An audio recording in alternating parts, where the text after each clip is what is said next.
पड़ा पेंटा कली कंकाली दाइना, कली कंकाली दाइना।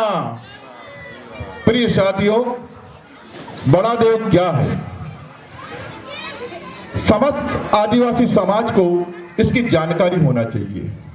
आदिवासी समाज पीला गमछा क्यों बांधा जाता है? ऐसे कुछ बिंदु हैं जिसमें मैं आपको विस्तार से बताना चाहता हूं, रखना चाहता हूं। आज हमारे ग्राम कटंगरी में सल्ला घाघरा पेन शक्ति की स्थापना हुई। सल्ला घाघरा पेन शक्ति क्या है? ये सब तमाम चीजों को हमको जानना पड़ेगा। जो आदमी अपना धर्म, अपना इतिहास नहीं जानता, वो व्यक्ति कभी इतिहास बना ही नहीं सकता। हमारी मातृभाषा गोंडी है, गोंडी में हमको बोलना चाहिए। भाषा समाज की माँ होती है और धर्म पिता कहलाए, और जिसके माँ बाप ने वो दरदश होकर खाए। तालियां बजना चाहिए यार। जैसे समाज के अंदर में कोई बालक हो, उसका माँ बाप मर जाए, उसकी पहचान खत्म हो जाती है, उसको दिशा और दशा देने वाला कोई नहीं रहता, वो दरदर होकर खाता है। समाज में कभी भी काम करो, बदले की भावना से काम नहीं होना चाहिए, बदलाव लाने की भावना से काम होना चाहिए। हमारा समाज, हम राजा थे, आज क्या है, इस बात को सोचना है। शिक्षा, समाज, संस्कृति, संविधान और शराब के बारे में सोचना है। आज हमारा समाज बहुत ही गरीबी रेखा के काट के लिए दौड़ने जा रहा है। तो मैं बता दूं, बड़े देव की बात आई। बड़े देव में 5 चीज जुड़ी हुई है जो आपको दिखती है। हमारा समाज ना नास्तिक है ना आस्तिक है। जो वास्तविक है उसको मानता है, जो दिखता है उस पर विश्वास करता है। प्रकृति शक्ति एर तोड़ी अद्दी वड़ी पोखड़ी, जिसको गोंडी में बोला गया है। एर तोड़ी अद्दी वड़ी पोखड़ी, इसका मतलब ये होता है धरती, आकाश, जल, अग्नि, वायु, ये 5 चीज को बनाकर हमारा प्रकृति शक्ति बड़ा देव है। हमारा प्रकृति शक्ति बड़ा देव की कोई आकृति नहीं है। वो चलता है, दौड़ता है, पर दिखता नहीं। हवा चलता है, महसूस होता है आपको, पर दिखता है क्या? नहीं दिखता। ये 5 चीज को मिला के हमारा बड़ा देव की प्रकृति की शक्ति की हम पूजा करते हैं। हम आदिवासी नेचर की पूजा करते हैं, प्रकृति की पूजा करते हैं, जल, जंगल, जमीन, अग्नि, जल, वायु की पूजा करते हैं। हमारा जो पेन शक्ति है वो भारत में भी है, पूरे विश्व में भी है, क्योंकि धरती पूरे विश्व के अंदर में है।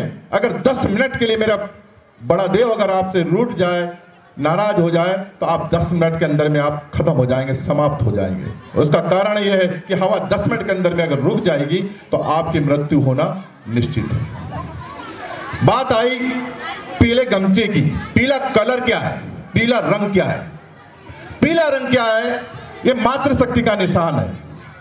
सोचो, कभी आप खेतों में अगर आप अन्न बोते हो तो सबसे पहले जो अंकुरित बीज होगा उसका रंग होता है पीला। होता है कि नहीं होता? अगर सवेरे सूरज निकलेगा, सबसे सुबह उसका रंग होता है पीला, और अस्त होता है उसका रंग पीला। अगर मां अपने बच्चे को जब जन्म देती है, जो पहला दूध अपने बच्चे को पिलाती है, उसका रंग भी पीला गाढ़ा होता है। इसलिए मातृशक्ति का ये कलर है हमारा, ये धरती का कलर है, माता का कलर है। और पिता का जो कलर है वो है सफेद।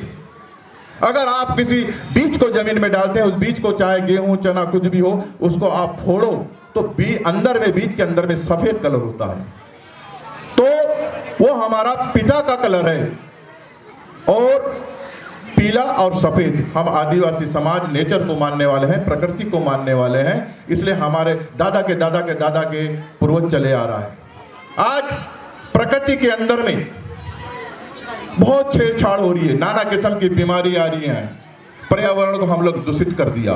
यूएनओ, संयुक्त राष्ट्र संघ ने बोला कि आदिवासी समाज प्रकृति पूजक है, इसलिए हमको विश्व आदिवासी दिवस मनाने का हमको अधिकार दिया, और हम मनाते चले आ रहे हैं क्योंकि हम अपनी पहचान को खोना नहीं चाहते। दूसरी बात, आज सल्ला घाघरा क्या है? सल्ला घाघरा मातृशक्ति पितृशक्ति का प्रतीक है। गौड़ों की उत्पत्ति कहां से हुई? अमरकूट से हुई, जिसका नाम आज अमरकंटक रखा गया है। और हमारे शंभुशेख की उत्पत्ति कहां से हुई? वो हुई हमारी पचमढ़ी से। सबसे पहला शंभुशेख जो हुआ उसका नाम था कुसुड़ुम। 88 शंभुशेख हुए। पहला शंभुशेख कुसुड़ुम हुआ। 44वीं जोड़ी की जो शंभुशेख की जोड़ी है वो शंभु गौरा हुई। और आखिरी जो जोड़ी है शंभु पार्वती की, वो गोडनी नहीं थी। पार्वती गोडनी नहीं थी, वो दक्ष कन्या थी। वो इसलिए उसका नाम शंभुर और पार्वती रखा गया। हमारे 88 शंभु हुए। शंभु का क्या मतलब होता है? जैसे पद। आज एक सरपंच इस पद में बैठा, दूसरा सरपंच आया, वो राजा था। ऐसे हमारे 88 राजा हुए जिनका नाम शंभु है। उसके बाद में नाना के सामने उसको हम मादाऊ भी बोलते थे। शंभु क्या थे? एक राजा थे। गोडी में उनको मादाऊ कहा जाता था। माता पिता का ज्ञान मादाऊ कहा जाता था। उसको हमारे दूसरे संस्कृति के लोग आके मादाऊ को महादेव कर दिया। वो हमारा मादाऊ यानी गोडी बोलता है मेरा पिता राजा था और बहुत विद्वान था। बात अब यहाँ की हमारे बड़े देव क्या है, पीला गमछा क्या है, इसको याद रखिएगा कभी। दूसरी चीज मैं बात करूंगा, कल ही 26 जनवरी मनाया गया। पूरे भारत देश में पूरी 26 जनवरी मनाया गया। हमको याद रखना चाहिए ये देश धर्म से नहीं चलता।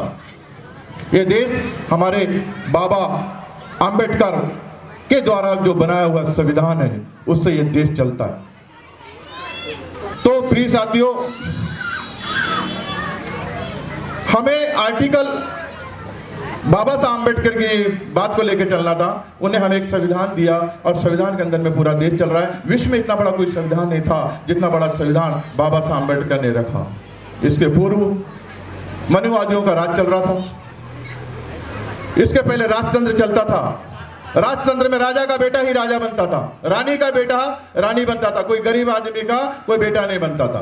बाबा साहब अम्बेडकर ने जब संविधान लिखा तो उस परेड में एक गरीब का भी बेटा सरपंच से लेके प्रधानमंत्री बनने का अधिकार उसको मिला।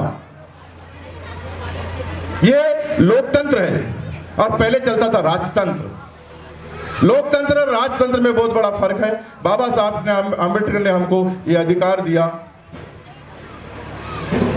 आर्टिकल 19 में लिखा हुआ है फंडामेंटल राइट। फंडामेंटल राइट क्या है? अभिव्यक्ति की आजादी क्या है? ये चीज को हमको समझना है कि उसमें लिखा है 6 कॉलम कि कोई भी ये धर्मनिरपेक्ष राष्ट्र है। इसमें किसी का ये प्रावधान नहीं है। इसमें हर एक धर्म का आदमी यहाँ पे निवास कर सकता है, सरकार के विरुद्ध में आवाज उठा सकता है। हर एक आदमी भारत के किसी भी कोने में जाके रह सकता है। यहाँ का आदमी, कोई भी समाज का आदमी भारत में जाके कहीं भी रोजगार कर सकता है और कोई भी समाज का आदमी अपने समाज को इकट्ठा करके संबोधित कर सकता है, सभा कर सकता है, अपने समाज को बदला सकता है। ये फंडामेंटल राइट 19 में हमको बाबा साहब आम्बेडकर ने हमें अधिकार दिया। हमारा समाज संविधान नहीं पढ़ता। जिस दिन हमारा समाज संविधान पढ़ने लग जाएगा उस दिन हमारे हक अधिकार को उसमें ताकत आ जाएगी कि हमारे हक अधिकार को कैसा कुचला जा रहा है, कैसा रोंदा जा रहा है। तो मैं आज अपने समाज से, मातृशक्ति पितृशक्ति नौजवान युवा साथियों से निवेदन करूंगा कि आप अपने बच्चों को संविधान जरूर पढ़वाइएगा। यह संविधान में जो मेन पॉइंट हमारे इसमें लिखे हैं उनको जरूर पढ़वाइएगा। इसके पहले हमें पढ़ने का अधिकार नहीं था, पैसा रखने का अधिकार नहीं था, हम गुलाम थे। हमारे साथ बहुत अत्याचार हुआ। बाबा साहब आम्बेडकर के साथ बहुत अत्याचार हुआ। हमें 2 अधिकार दिए, एक मौलिक अधिकार दिया उन्हें और एक मालिकत का अधिकार दिया।